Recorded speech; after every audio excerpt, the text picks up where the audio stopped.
G'day, welcome to Goat Fantasy. It's part 3 of our Fantasy Watchlist. Yes, welcome back. Nice to have your company. The Community Series underway. 3 games under our belts and a big weekend of footy ahead as we study up ahead of opening rounds, ahead of the season proper for fantasy football in 2026. Goat Fantasy is brought to you by checkmyrate.au. Visit the website. It's free to use. Take control of your financial future with rate rises.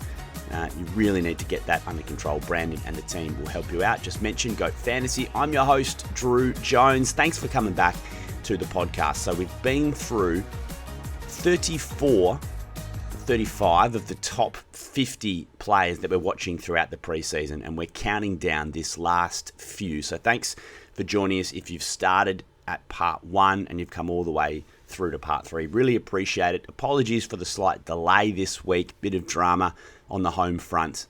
I'm sure you've heard my French Bulldog Dennis snoring in the background of certain podcasts. Unfortunately, he swallowed a couple of bits of toy over the weekend and was an emergency, so there's been a lot of juggling with a small child and a dog who hasn't been well, so appreciate your patience. But this is setting us up for the weekend and right through to the start of the season. So, just to refresh your memories, coming in at 16 was Lockie McAndrew, the Adelaide Ruckman. We've heard Connor McDonald, Harvey Langford, Sam Flanders, Joe Caldwell, Pickett, Rosie, Fraser, Bruin, who had a really good night on Wednesday, Parrish, McKercher, Coleman, Jagger Smith, who had 37 disposals, right back towards the 50s, where we've got Grill and Cumming, Farrow, Blackiston, Sharp, Josh Lindsay at West Coast, Kieran Briggs, all those names. But now we are down to the top 15, and coming in at 15th is Saints young gun, Matthias Filippo, who's someone who I've been massive on right throughout his career. I'm well invested in him in Dynasty, and this could be the year where we finally see Filippo's best for an extended period of time. It's just all about fitness and role from Ross Lyon. So throughout the preseason, we have seen him play midfield minutes, but I think this game against Essendon is going to be a really good test to see how many CBAs he gets. Potential wet weather in Victoria probably doesn't help things because we just doesn't feel like you just get a true reflection of what teams are doing. But we expect Filippo to have plenty of time around the ball. Let's see how this new midfield mix works at the Saints. But well priced, I would think.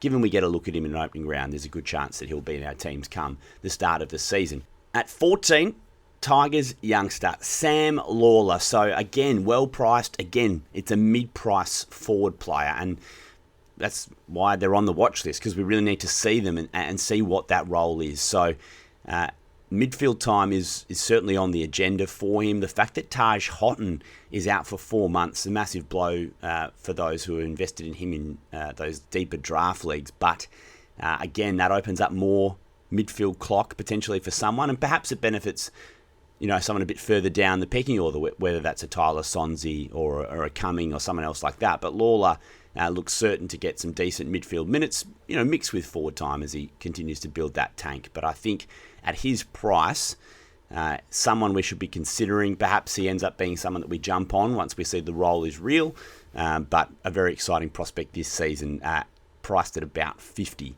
At 13, West Coast midfielder Tom McCarthy. So I think he's still slightly underpriced for what he can produce as a full-time midfielder at West Coast, potentially drifting back to half-back flank, spending time taking kick-ins behind the ball, with other West Coast players like maybe a Baker or a Yo mixing through the midfield.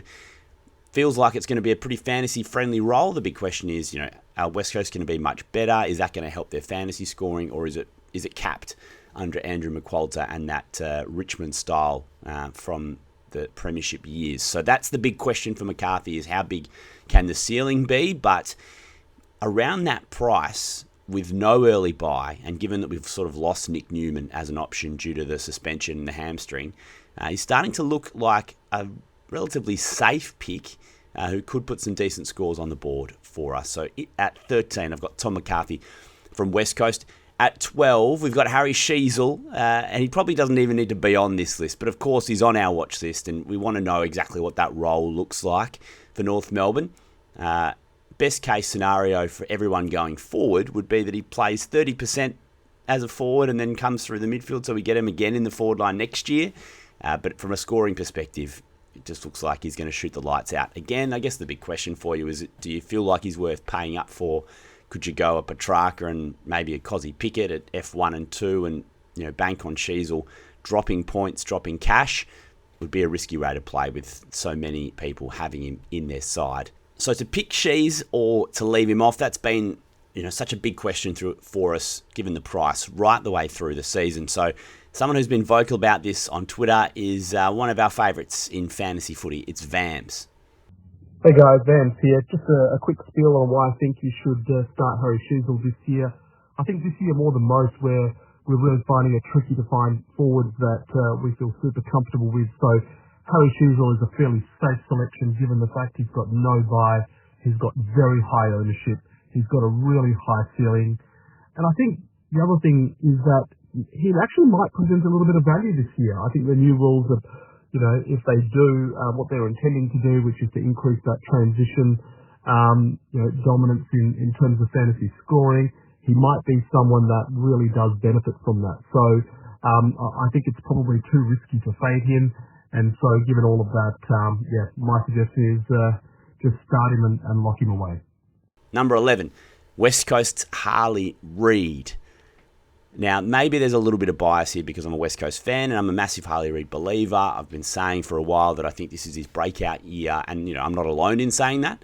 But he's fitter, he's stronger, the tank is better, and he was conducting himself in a much more professional manner in this off-season. So he will have a really hot start to the year. Whether that equates to fantasy points and fantasy production, that's the big question, because we know he's an impact player. Can he raise that ceiling? Can he raise the floor this year? That's something we're going to be watching really closely, and potentially he's a guy that we jump on. But very nicely priced across the formats. I quite like him in Supercoach as an option. I've got him there ready to go in my team just because those impact plays potentially worth a bit more in Supercoach. So Harley Reid, heavy watch for us, particularly this weekend, but also at the start of the season to see whether we'll jump on. Tough matchup in round 1 against Gold Coast. All right, so Harley Reid at 11. At 10, we've got Zach Butters from Port Adelaide. So I am a little interested to know if Josh Carr saying that Butters playing at halfback was real, whether he would switch through there. But I guess he just ticks so many boxes for us. Strong run to start the season, no buy. Feels like he's a little bit underpriced after a couple of tag games last year. Can he, in a contract year, elevate his game when he's in the shop window? That's the big question for Zach Butters. But he may well end up being a guy that we have in our teams for the entirety of the season. I think he's a lock and leave, but let's see. But a close watch on Port Adelaide and Zach Butters this weekend. At 9, I've got former Essendon captain Zach Merritt, because I'm a believer in Merritt having a big year with a bit of a chip on his shoulder, and I think he benefits from not having the captaincy as well. That was weighing him down. It was weighing certainly the Bombers down at times, and given what happened with the trade request, there was just no way that could continue. So perhaps it's good for him. I think Andy McGrath will be an excellent captain at the Bombers, and Zach Merritt maybe is freed up to just worry about himself. I guess the big question is, does he lose some of the midfield minutes with Darcy Parish back in the mix? Archie Roberts appears to be playing higher up the ground. So there's a few questions to answer for Zach, but let's have a look at him this weekend and see what those midfield splits are like. At number 8, Gold Coast captain Noah Anderson. So the reason that he is so high is because, yes, we hate the bye round, but the run for Gold Coast at the start of the season is tempting. Could he pop a couple of massive scores and just get us off to a flying start? If you can absorb that bye, then I think Noah Anderson as a premium who might be a little bit unique, particularly in AFL fantasy, perhaps not in Supercoach, but a possibility for a couple of ceiling scores in those best 18 rounds would be pretty handy early in the season. So number 7 is a very big watch on one of the premier ruckmen in the competition, and that is Tristan Sherry. Did not look great in that match sim against Melbourne, where he was beaten by Max Heath. And you can't read too much into Origin, but I think this is a big opportunity to see him this weekend, to see how the points sort of sort themselves out for ruckman. I've sort of been growing a little more pessimistic as the preseason has gone on about ruckman and the scoring, and for the non-leapers, and then for the guys who aren't getting a lot of points around the ground. That's why, people are looking at Luke Jackson and then wondering, can we do him, McAndrew at R2, because is his scoring going to be that much worse than the guys we're paying through the roof for? So at the moment, Tristan Sherry, a big concern as to whether he can put points on field. And we asked one of our experts. Here's Calvin from the Traders. Rightio, Tristan X Erie, the big X-Man. This is an interesting one because I've been crunching some numbers here. So obviously averaged at 105 last year, slightly down from the year before, so a little bit of meat on the bone. Now, how the ruck rules impact him? Well, 61 points he averaged last year from hit-outs and tackles alone. Now, I've crunched the numbers, of course I have. That's 58% of his score comes from those. I don't think it's going to affect the big man too much, though. He's hungry, he's a big, big man, and I reckon he'll still get around it. And I still think he's easily capable of averaging the 105 that he's priced at. Get around him. All right, coming in at number 6 on our watch list is Adelaide star, Josh Rochelle.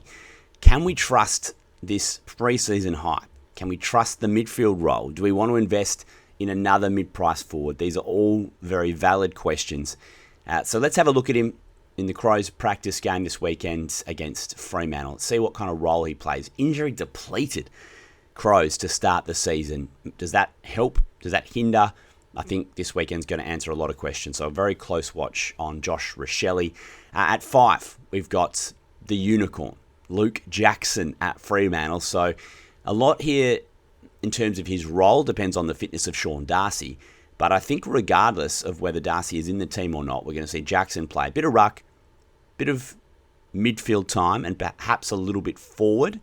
But if Darcy's in the team, then there's more centre. And if Darcy's not in the team, then a lot more ruck. But I think either way, he's going to be a pretty good scorer for us. And it seems like the new rules will suit him. And then, of course, around the ground, he's always going to get his points. So when you combine all those factors, it sort of feels like he's the ruckman that we're all trusting at this time of year without the early buy. I think Tim English will be R1 this season, but, it's a lot of money to spend on someone who you're going to be missing for a week. So Luke Jackson is 5 on our watch list. At number 4, we saw him last night play a very heavy role in the midfield. That's Christian Petrarca at the Gold Coast Suns. So my only question on Petrarca is, has he lost a bit of his ceiling? Because he seems to be accumulating a little bit more, less marks, less kicks. So I think opening round gives us that great opportunity to really assess, does Petrarca have the same scoring punch of old, or is he going to be knocking out those sort of 85 to 95 scores? That was just, initially I didn't have him in my team. I didn't feel like he was the lock that everyone else was sort of naming him as, because I just wasn't sure if we got what we saw last year at Melbourne, then perhaps he was someone we could just look to get in later. It didn't feel as urgent to me, particularly with that early buy. So let's wait and see what he produces in opening rounds. At number 3, we've got former St Kilda skipper, now Melbourne midfielder Jack Steele, who just is going to have to carry such a heavy midfield load. It just feels like an absolute lock. I don't think we even need to talk about this one too much. I think when he is around the ball, when he's laying tackles, that is when he is a very consistent and damaging fantasy player, and that's what we expect him to be this season. So lock him in. And then number 2, we've got Carlton midfielder Sam Walsh. We just need to see it. We need to watch it. And on Wednesday night, he went off early. That affected his time on ground. But for the most part, he's ticking all the boxes. He signed that big new monster contract. But for the best analysis on Sam Walsh, we go to the top. At the Traders, it's Roy. It's dark. I cannot see you. Come closer. If you don't know what I'm talking about The Goat by Adam Sandler. YouTube it and thank me later. It's Roy here, and I'm talking about my boy Sam Walsh, who is undeniably underpriced this season. Basically, with Walshy, all you have to do is check his preseason, and if it's uninterrupted, the guy is destined for a 110 average, and that's exactly where it's tracking. That's why the Blues are offering him 7 years and massive money, because he's worth every cent of it. So his average of 106 in 2024, that had put him at number 6 this season. I think he's going to be great. Now, that early bye is obviously a flag, but then in round 1, he's got the Tigers. Then he goes the D's and Roos in 3 and 4 to make up for it. I think he has to be on your radar, and I'm certainly ticking it off. All right, we've reached the pinnacle of our top 50, and if you haven't worked it out already, our number one player we want to watch throughout the preseason became even more newsworthy last night. Errol Goulden from the Sydney Swans. So do we invest in someone who we believe could be potentially the biggest scoring fantasy midfielder this season? Coming off that broken ankle last year, he came back and did well, but he didn't perform at his absolute optimal. And that leads us to believe that there are points on the table and there is value to be had in having Errol Goulden in our teams. Do you want to absorb that bye that the Swans have? That is the big question. And then last night he tweaks his ankle, so we don't get to see the role. And now there's a fitness cloud as well. So we have opening round. It's called cheat round for a reason. We just watch Errol, see what he does. The Swans have assured us that he'll be right to go for the start of the season on Thursday. So Errol Goulden, big watch as to whether we make that investment. You know, you could just go an Andy Brayshaw or a Caleb Sarong and just take the extra week of points early, but do you have the ceiling of Errol? And if he pops those big scores, you want to be involved in that. So Errol Goulden, we're excited for him, and yeah, it's pretty well known for those, particularly in Perth, that experienced reporter Ryan Daniels, Errol Goulden is his man. So we had a chat to the Footy Rhino to give us the latest and the lowdown on Errol. Oh, Errol, you'd give anything just to be like him, and you'd give anything to have him in your fantasy team. Let me go through the checklist. You want someone who can kick the footy well. Coaches want the ball in his hand. Tick. You want someone who is going to rack up the footy. Tick. You want someone with a bit of room to grow in his price. He had an injury last year, so give that a big tick. And you want someone with the right role. We saw the other night he's going to play inside mid. Errol Goulden is an absolute lock in your team. If you don't have him, then you're crazy. And the final tick is, don't you want to watch someone in your team who's going to be fun to own? I can guarantee Errol will give that a tick as well. He's in my team. He should be in your team. To me, he could be the number one fantasy midfielder this season. All right, that is our top 50. Thank you so much for tuning in. It's been a really fun process to get our heads around everyone who are watching throughout the preseason. Because we did this list over a week ago, there's a couple of extra names that have just come onto our radar with everything going on at the Giants. I mean, there's so many names that we could throw out there, but I just wanted to mention Toby Green and Harry Rowston because I think they're both becoming more viable options, certainly in Green. I think for my draft, I had him at about F5. I really bumped him up, and I'm a big believer in what he can do with midfield minutes. So Toby Green's one to watch over opening rounds, and certainly we saw everything we needed to see from a midfield perspective against the Swans. Just a question of whether you want to absorb that bye, of course, as always. And then Harry Rowston is just so well priced. If he's going to be that fourth midfielder and get that time, he could be a really good buy.